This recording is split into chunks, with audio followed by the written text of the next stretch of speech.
पिता का पश्चाताप, काश मैं पढ़ा न होता।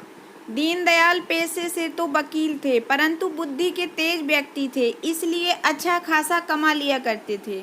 उम्र ज़्यादा हो चुकी थी, इस कारण अब वकालत छोड़ दी थी और अधिकतर समय घर पर ही व्यतीत होता था। खाली वक्त में अखबार पढ़ना और जब कभी उससे भी मन की हताशा दूर न हो तो अपने बड़े बेटे रोहन को बुरा भला कहना, यही थी दीनदयाल की दिनचर्या। बड़ा बेटा रोहन भी उनकी बातों को दिल से नहीं लेता था, बस उनकी आदत है यही सोचकर बर्दाश्त कर लेता था।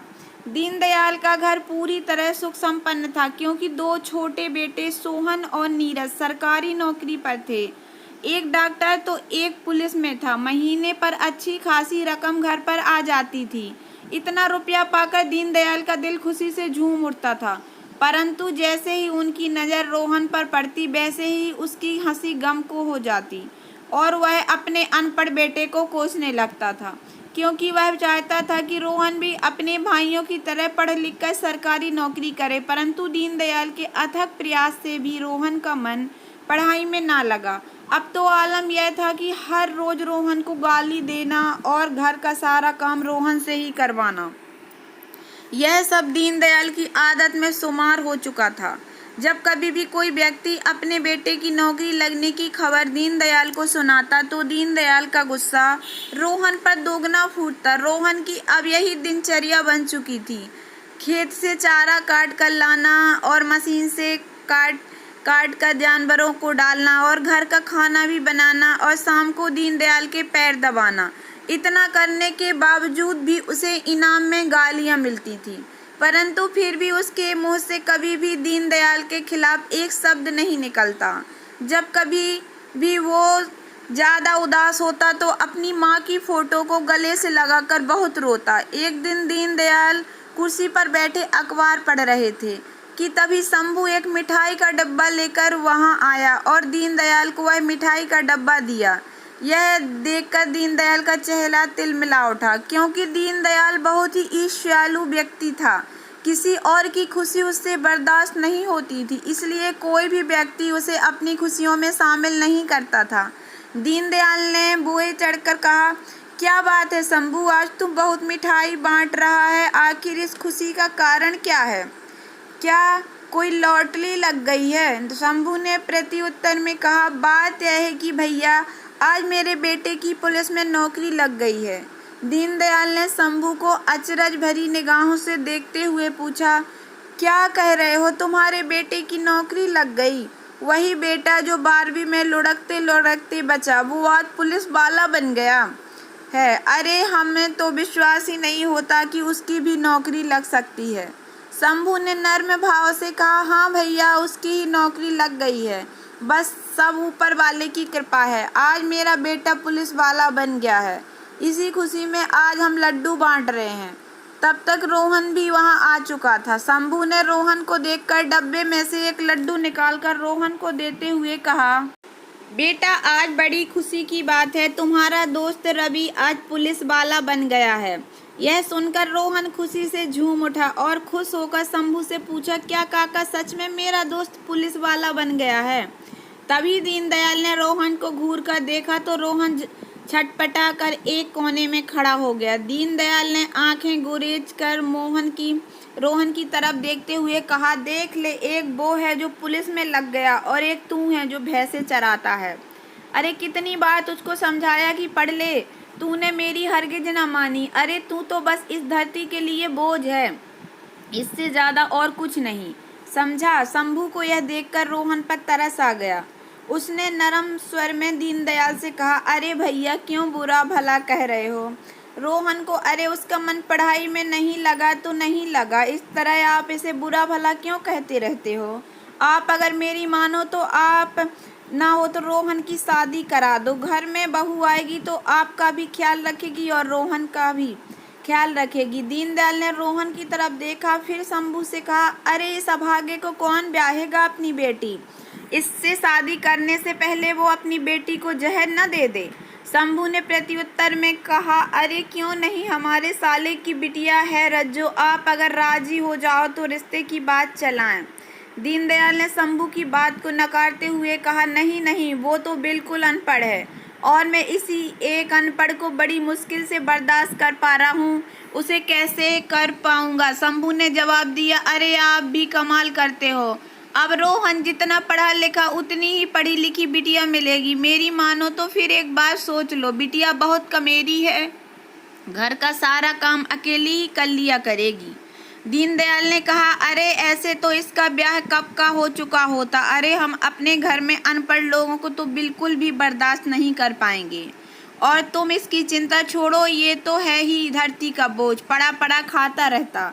कभी कभी तो हमें लगता है काश ये हुआ ही ना होता, तो मेरी दिल को बड़ी तसल्ली मिल जाती। शंभू ने दीनदयाल को समझाते हुए कहा, ऐसे मत बोलो, लड़का सयाना हो चुका है, कहीं आपकी बातों में आकर कुछ उल्टा सीधा कर लिया तो। दीन ने जवाब दिया, अरे कर ले जाके तो क्या फर्क पड़ेगा हम पर, अरे हमारे तो दो पट्टे कमा रहे हैं, अरे कल मरे तो आज मर जाए, कम से कम धरती का बोझ तो कम होगा।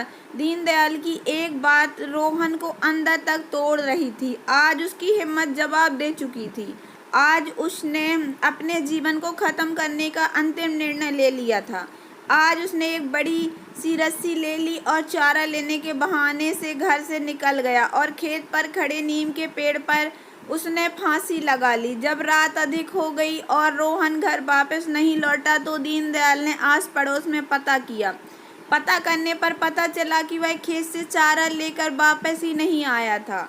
अब दीनदयाल खेत पर गए, वहां नीम के पेड़ की तरफ देखकर सन्न रह गए, क्योंकि नीम के पेड़ पर रोहन की लाश झूल रही थी।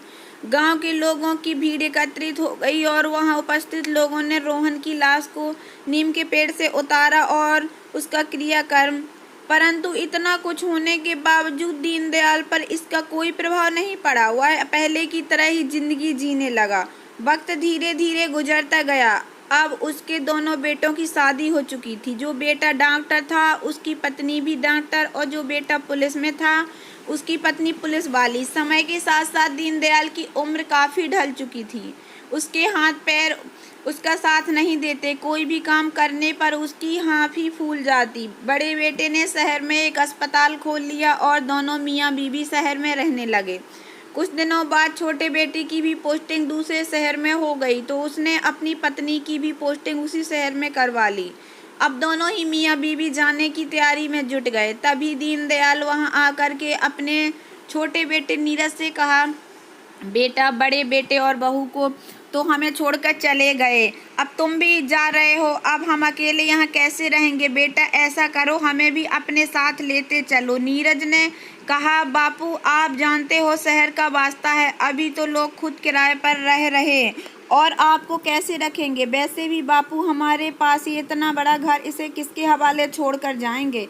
दीनदयाल ने निवेदन किया, बेटा इतने बड़े घर में अकेला रहकर क्या करूँगा। अरे मुझसे तो कुछ किया भी नहीं जाता, मेरी देखभाल कौन करेगा। नीरज ने दीनदयाल को समझाते हुए कहा, बापू आप चिंता मत करो, मैं इस घर को बेचकर शहर में एक नया घर ले रहे हैं, बस वहाँ यहाँ से घर बेचेंगे और वहाँ नया घर खरीद लेंगे। हाँ बापू, ये ही 2-4 दिन में सेठ इस घर को खरीदने आएगा, आप घर के कागजात पर साइन कर देना और सेठ से 4 लाख रुपए भी ले लेना और शहर चले आना। और जब शहर पहुंच जाओ तो ये रहा मेरा नंबर, हमें कॉल कर देना, तुम्हें लेने आ जाऊंगा। आप चिंता मत करो, बस 2-4 दिन की ही तो बात है। और फिर नीरज दीनदयाल को अपने गले से लगाता है और उनके पैर छूकर वहां से चला जाता है। आज इतने बड़े घर में दीनदयाल अकेला था। जब उसे भूख लगी तो उसने रोटी बनाने के लिए आटा गूंदा। बूढ़े हाथों में इतनी जान कहाँ थी कि जो आटा भी सही से गूंदा जाए। आज उसे अपने बड़े बेटे रोहन की याद रह रह कर आ रही थी। यादों का सैलाब जब ज़्यादा हो गया तो उसे अपनी आंखों के सामने रोहन का अक्स नजर आने लगा। वो रोहन का आटा गूंदना और रोटी बनाना, एक एक करके सभी दृश्य उसकी आंखों में तैरने लगे। उसकी बूढ़ी आंखों में आज आंसू छलक उठे और मन से सिर्फ एक ही आवाज़ निकल रही थी कि काश आज मेरा अनपढ़ी होता तो उसकी शादी होती और एक अनपढ़ बहू इस घर में आती। कम से कम वो अपने घर में तो रहती और खाना बनाती। मोहन मेरा घर का सारा काम करता और मैं पहले की तरह ही कुर्सी डालकर बैठे अखबार पढ़ता। परंतु अब सपनों को देखने से होने वाला क्या, जो कुछ उसने किया। आज वो उसके सामने था। 2-4 दिन यूं ही गुजर गए और वो दिन भी आ गया जिस दिन सेठ ने रुपए देने के लिए कहा था। सेठ ने घर के कागजात पर साइन करा लिए और दीनदयाल को 4 लाख रुपए दे दिए। रुपए मिलते ही दीनदयाल शहर जाने की तैयारी कर ली और दीनदयाल ने नीरज को फ़ोन करके सब बता दिया कि वो बस स्टैंड पर उसका इंतज़ार करेंगे। कहे मुताबिक दीनदयाल वहां पहुंच गए और बैठकर नीरज का इंतज़ार करने लगे। तभी वहां नीरज आ गया और दीनदयाल के पास आकर कहा, बापू आप पैसे लाए हो ना, मुझे दे दो। वो जो मैंने नया घर खरीदा है उसका मालिक अभी रुपए मांग रहा है। अगर मैंने उसे अभी रुपए नहीं दिए तो वो अपना घर किसी और को बेच देगा। दीनदयाल ने रुपयों का बैग झटपट से नीरज को दे दिया। नीरज ने रुपए लेकर दीनदयाल से कहा, बापू आप यहीं बैठो, मैं सेठ को अभी रुपए देकर आता हूँ। और नीरज अपने बापू को वहीं बैठाकर रुपए लेकर वहां से चला गया और दीनदयाल वहीं बैठकर उसका इंतजार करने लगे। समय धीरे धीरे काफी बीत चुका था परंतु नीरज अभी तक वापस नहीं आया था। शाम होने को थी। दीनदयाल बहुत ही चिंतित था कि नीरज अभी तक नहीं आया। उससे रहा नहीं गया तो उसने एक राहगीर से वही फ़ोन नंबर लगवाया जो उसे नीरज ने दिया, परंतु फ़ोन भी स्विच ऑफ आ रहा था। अब दीनदयाल की चिंता और भी अधिक बढ़ चुकी थी। वो हताश बैठा हुआ था। तभी उसे एक मोटरसाइकिल आते हुए दिखाई दी जिस पर नीरज बैठा हुआ था। वह दूर से ही नीरज को आवाज़ लगाने लगा परंतु नीरज दीनदयाल को पास से देखता हुआ निकल गया। आज नीरज ने उसे बहुत बड़ा धोखा दे दिया था जिसकी उम्मीद दीनदयाल को बिल्कुल भी ना थी। अब दीनदयाल वहीं बैठकर रोने लगा। अब अंधेरा काफी ढल चुका था। दीनदयाल के पास 150 रुपए थे जो उसके घर वापस आने के किराए के लिए उपयुक्त थे। दीनदयाल बस में बैठकर घर आ गया। घर क्या, गांव आ गया, क्योंकि अब घर तो सेठ का हो चुका था। अब उसके पास घर नहीं था तो रात को अकेले गांव की चौपाल पर बैठकर काफी देर तक रोता रहा। फिर अपने आंसू को पोंछकर उठा और हाथ में एक रस्सी लेकर उसी नीम के पेड़ के पास गया जहां रोहन ने आत्महत्या की थी। उसी पेड़ के नीचे बैठ के दहाड़े मारकर रोने लगा और रोते हुए कहा, बेटा रोहन, आज मेरे लिए खाना बनाने वाला कोई नहीं है। आज तेरा बाप इतना बूढ़ा हो गया कि अपने हाथों से अपने लिए खाना भी नहीं बना पाता है। आज बहुत अरसे हो गए हैं तेरे हाथ का खाना खाए। आज फिर से तेरा बाप तेरे हाथ का खाना खाना चाहता है। खिलाएगा ना बेटा? आज तेरा बाप तेरे घर खाना खाने आ रहा है। तू अपने इस अभागे बाप को अपने घर में स्वीकार करेगा ना? कहीं अपने भाइयों की तरह मुझे निकाल मत देना। इतना कहते कहते वह फूट फूट कर रोने लगा और अंत में उसी नीम के पेड़ पर रस्सी डालकर फांसी लगा ली। 6 मिनट तक फड़फड़ाना और फिर शांत पड़ गया। उसकी गर्दन नीचे को लटक गई और वह अंतिम धाम को चला गया। आज के पढ़े लिखे बेटों की यही सच्चाई है। जिनको हम पढ़ाते लिखाते वह हमारे साथ बुढ़ापे में ऐसा व्यवहार करते हैं। तो दोस्तों, अगर आप लोगों को मेरी यह कहानी थोड़ी सी भी पसंद आई हो तो प्लीज़ मेरे वीडियो को लाइक और चैनल को सब्सक्राइब ज़रूर करना और ज़्यादा से ज़्यादा शेयर करना। धन्यवाद दोस्तों।